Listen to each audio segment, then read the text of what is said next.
Hi friends, welcome back to Farm Girl Diaries.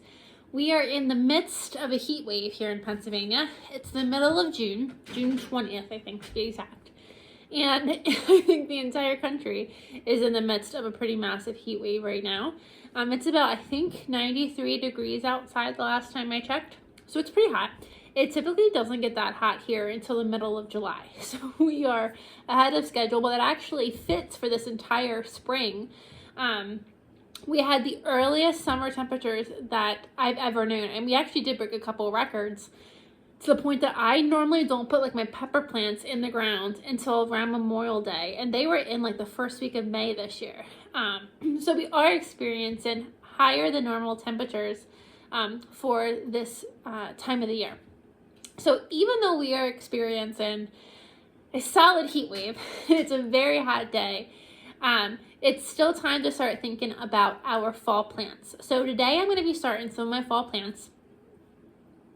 I'm not going to bring you around, or I'm not going to bring you along for starting the fall plants because you've seen me start plants a million times over. If you haven't, I have a whole bunch of videos on starting plants that you can go watch. But I just want to have a quick talk to remind you that if you're going to have a fall garden, you want to start your plants right about now. So I've had people come to me and I've said I'm going to start my fall plants this week, and people look at me like I have four heads and they're like, do you realize that it's June? I'm like, I realize that it's June, but I still need to get my plants started. So one thing to be mindful of is at least where I am, now you have to know your area, but at least my area, I have no store around me that sells fall starts. Any starts that I could find when it's planting time are left over from the spring, and I don't want to put them in the ground. I want plants that were specifically started to go in the ground for a fall harvest. Another caveat that I need to mention is I have never been successful at starting a fall garden. The only exception to that is zucchini. I have grown fall zucchini and carrots. I do like to overwinter carrots, but we're not going to start them today. But I had a horrible brassica year this year. I didn't get any broccoli. Well, I got one broccoli. And it was small. I have another one out there I got to pick that is like the size of one floret, not big at all. And I'm normally rolling in broccoli right now. So that has put a huge hit on what I've been able to put back in my freezer. As of now, I've put no broccoli back in my freezer, and I'm not going to have any unless I do a fall harvest. And broccoli for me is something that I grow in the spring and I eat over fall, winter, and early spring the following year. It's definitely one of my winter vegetables. I have been growing all of my own broccoli for the last 3 years.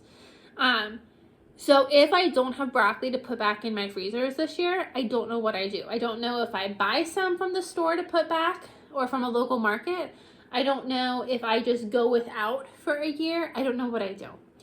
So before we make that decision, we are going to desperately try to grow fall broccoli. So that I can put that back in my freezer for frozen eating throughout the winter. Also with fall planting that I really like to do is I really like to start my potatoes in the fall, or start the potatoes in the summer and grow them into the fall, harvest them at the end of the fall, and then I have fresh potatoes for Thanksgiving and for Christmas. So that's always a really great thing I like to do as well. So when people talk to me, they ask me why I'm even considering fall plants right now. So what you want to do is you want to work backwards from your first frost date. So for me, my first frost date is the first week of October, the second week of October. It's been getting later every single year. It's typically about the third week of October now, but Google still says it's the first. So somewhere in that area in October is when I'm going to have my frost. So I typically pick the first week of October as my endpoint, which means I'm expecting that first weekend in October, so around the first 7 days of October, I'm expecting a frost, which means I want all of my plants to be matured and harvested from them by that date. So you need to work backwards. So for me, I like to look at what I typically did in the spring. So let's talk about, to work through this, let's talk about my broccoli, okay?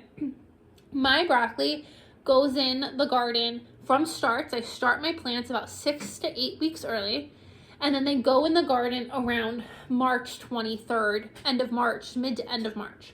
and then I harvest them the middle of June. So if they're going in, let's say the end of March, I harvest them March to April, April to May, and then May to the middle of June. March to April, April to May. That's 2.5 months. So they're in the ground for 2.5 months until I can harvest them. So I will take that October 1st date, let's say, and work backwards 2.5 months. So October 1st, September 1st, August 1st, and then the half month is the middle of July, which means in order for me to be harvesting by October 1st, my broccoli, they need to go in the ground about the middle of July. So now do you see we're only about a week out, or not a week. So now do you see we're only about a month out from when we need to have our starts in the ground? So that's kind of what I like to do. I like to pick my date and work backwards. And I know what my growing conditions are. I know how fast things grow in my garden. Now, another thing to keep in mind is I typically start my broccoli in March in the ground. It's much cooler. It's much, much, much cooler. Broccoli does like cool temperatures. So you would definitely struggle when you want to put broccoli in the garden in July. You definitely struggle to not have it bolt instantly. That's been a struggle I've not conquered. I haven't tried it. I haven't tried broccoli. But that's definitely the struggle you have with growing fall crops, which fall crops are typically cooler weather crops. With growing these cooler weather crops, if you put them in the middle of summer, you run the risk of them shocking. You run the risk of them bolting. So another thing to keep in mind with your fall crops, which is going to be your brassicas, your fall crops are the same as your spring crops. Your brassicas, broccoli, cabbage, cauliflower, lettuces, kales, carrots, beets. All of these things actually like a little bit of a frost. They can handle a little bit of a frost, and your broccoli and your cabbages are actually going to get sweeter with a little bit of a frost, which means that October 1st deadline that I'm going with, I could actually probably push it back 2 or 3 weeks. And I don't need that very first frost on my radar is not going to damage my brassicas. They're actually going to be just fine. So when I'm like looking at when I want to actually get my plants in the ground, I'm looking anywhere from the middle of July to the end of July. But for me, August is a hot month, absolutely. There's a couple different options that you could do. If you're in a really hot area and you're really determined to have a fall garden, one option that I thought of is starting your plants in bigger containers and keeping them in a cool shaded side of your house.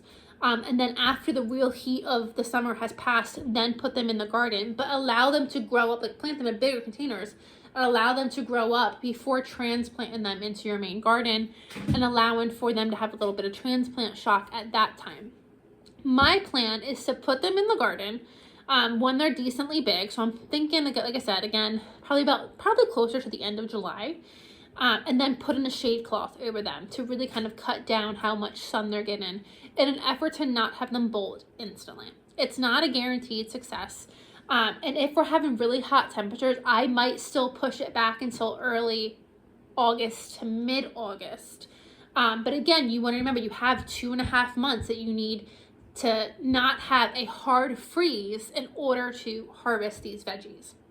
So, my rule of thumb is I start all of my plants around June 20th, around the middle to the end of June. And then I grow them up and I transplant them out when I'm ready to, when the temperatures maybe aren't that terrible. It's still hot, don't get me wrong. But it gives them a better chance if we can get past maybe the heat of the summer. I grow them inside, get them bigger, and then transplant them out once we get past the heat of the summer. So I am going to be starting, let's talk about what I'm going to be starting for my fall garden. So obviously the first thing I'm going to be doing is buying potatoes. So my fall potatoes, I buy from the grocery store. I have potatoes coming in from the garden now. I'm not going to turn around and replant those. What I have in the garden is what I grew in the fall. So I think how the system is working is I buy the potatoes in the summer. I buy just from the regular grocery store in a plastic bag. I buy the potatoes that I want to grow. I put them in the garden in the summer. I harvest them in the fall. And then whatever is left over from that harvest in the spring is what I grow then in the spring. So one $5 bag of potatoes will grow me enough potatoes for a full year. So I think that's really good. So I'm paying $5 for potatoes, but I'm getting a full year's worth, which I think is really good. So I'm going to go buy, I really like to buy Red Norland potatoes. So I'm going to be buying those again, and I'm just going to cut them and put them in the garden around July 15th. And I'll bring you guys along for that. But that's one thing I'm growing that I don't have to start. I do want to, and I didn't do this last year, so if you forget, you don't want to do it, you don't have to do it. But what I want to do is I want to go buy the bag of potatoes and kind of just lay them out and let them sit. And I would like to have them start sprouting and then plant them when they have some sprouts on them. We're about a month out from when I want to plant them. So now was the perfect time to buy those potatoes. Like I said, kind of spread them out and let them start sprouting. Last year, I completely forgot. I went to the grocery store, bought brand new potatoes, and threw them in the ground that day, and they still grew me perfect potatoes. So if you forget to do that, it's not a big deal. I am going to be starting inside today. Broccoli is a big one, cauliflower is a big one, and some more cabbages. I definitely want to try to get some of that to grow into the fall. I also want to do a big round of lettuce. Lettuce grows quickly, and one of the things that I really struggle with is I never want the lettuce for salads when it's coming in. So like right now I'm actually kind of craving salads a lot, and I've been eating salads almost every day, but my lettuce is almost on the whole way out. I've had lettuce in my garden for like 3 months, and it's only now that I'm eating salads. So I always want salads when I don't have fresh lettuce. So I am going to start salad making all the different kinds of lettuce. I'm going to start inside here with the hope of growing that in here, maybe even on a windowsill, to kind of give me some fresh salads and some fresh lettuce all throughout the summer, and then transplanting them out when I transplant everything out. So we're going to experiment to see if I can grow enough salad making kind of in the house to kind of get me by until I have fresh salad coming in from the garden again. I'm also going to experiment with growing beets, starting beets and transplanting beets. So beets is a root crop, and root crops don't like to be disturbed. So root crops are crops that the thing that you're going to eat grows underneath the soil. So think rutabagas, turnips, radishes, beets, carrots. Typically, you direct sow them, and you never transplant them. I've direct sowed these 1,000 times, and each year my success gets worse. I devoted 2 beds to beets, actually 2.5 beds, and I'm gonna get maybe like 7 beets. It's abysmal. It's terrible.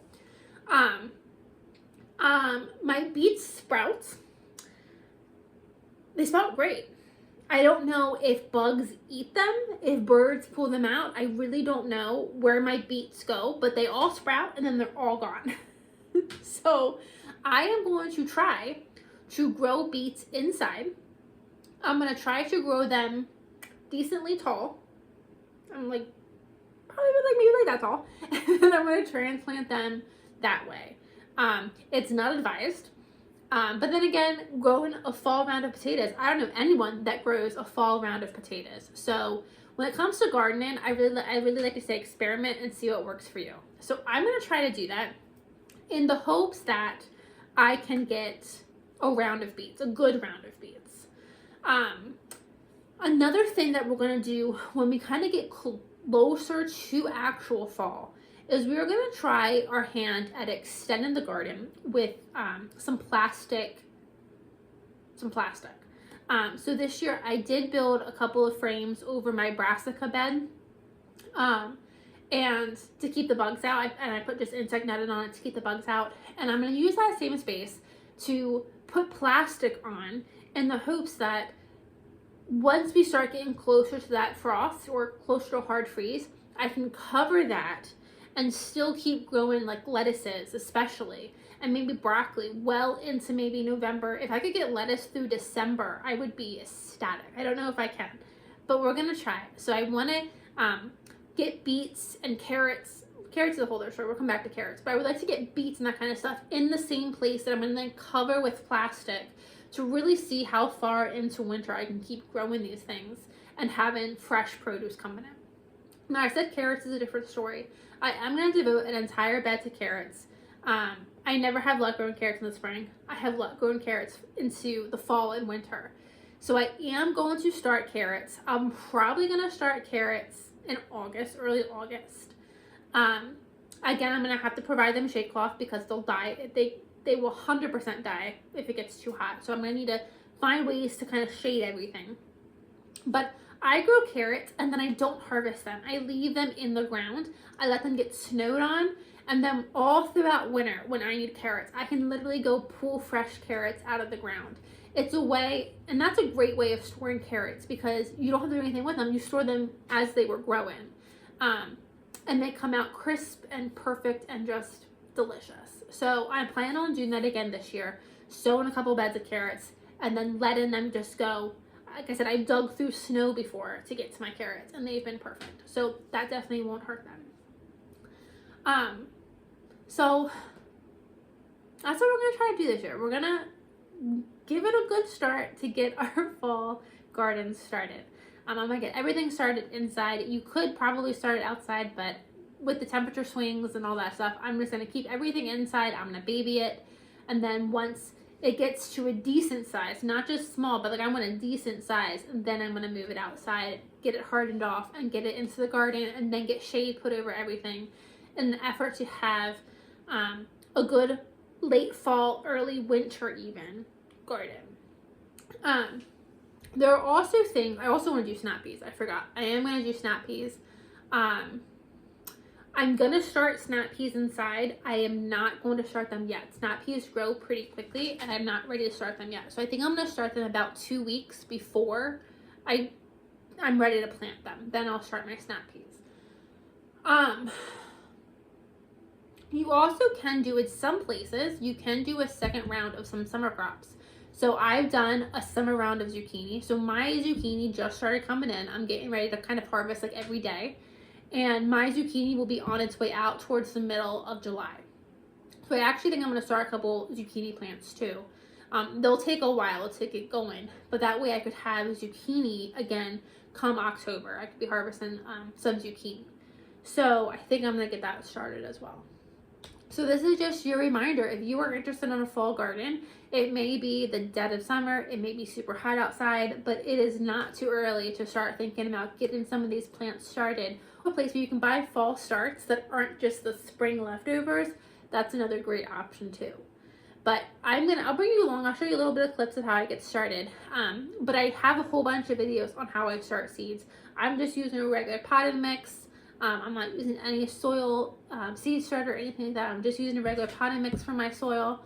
I bottom water everything, and I'm actually getting ready to go out of town in a couple days. So I'm going to be out of town for the next week, and I'm not going to give them any light at this point. I'm going to give them the week to get sprouted, and then when I come back, I'll start giving them light. So this is a great time to get them started because I don't need to worry about being here, making sure they're watered, making sure they have light. I just need to get seeds into moist soil and I can let them go and they will do their thing while I am gone. So thank you guys for joining me. If you're starting a fall garden, please let me know what you're starting. And if you don't know what to do, I've had people come to me and they say they don't know what to do. It's overwhelming. The best advice I can give you is just try. Part of being a gardener is you're gonna fail. Like I just lost 20 broccoli plants this year. Out of 20 broccoli plants, I got one small broccoli. There is failure in gardening, but there is learning in gardening. So I lost my 20 broccoli plants, but I realized it was slugs. So next year, knock on wood, this doesn't happen again, but next year, if it would happen again, I can identify quicker and prevent such a catastrophe. So part of gardening is failing, but then learning why you failed and then how to fix it, and then you don't make that mistake again. So gardening is 100% a learning experience. You're gonna fail. There's no such thing as a black thumb. I've heard people say I have a black thumb, I kill everything. There's no such thing. You just have to identify what went wrong. And that's not that hard to do once you start narrowing it down. Did you give it too much water? There are signs if you give a plant too much water. Did you not give it enough? There are signs that you didn't water it enough.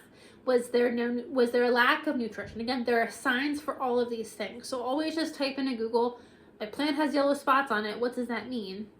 And Google will help steer you in the right direction most of the time. And again, if you have any questions, if you don't really know what happened, go ahead and put a comment down below and I'll see if I can't help diagnose maybe what went wrong. But gardening is failing. So if you are overwhelmed or you're scared or you don't know where to start, buy the soil, buy the seeds, put them in a pot, see what happens. And you can figure it out along the way. What went right, what went wrong, what you need to do differently, and what you need to do the same. So it's just something where you just gotta do it. And if it works, great. If it doesn't, you just gotta figure out what you have to change in order to make it work next time. So bye friends, thanks for joining me. I'll see you in the next video.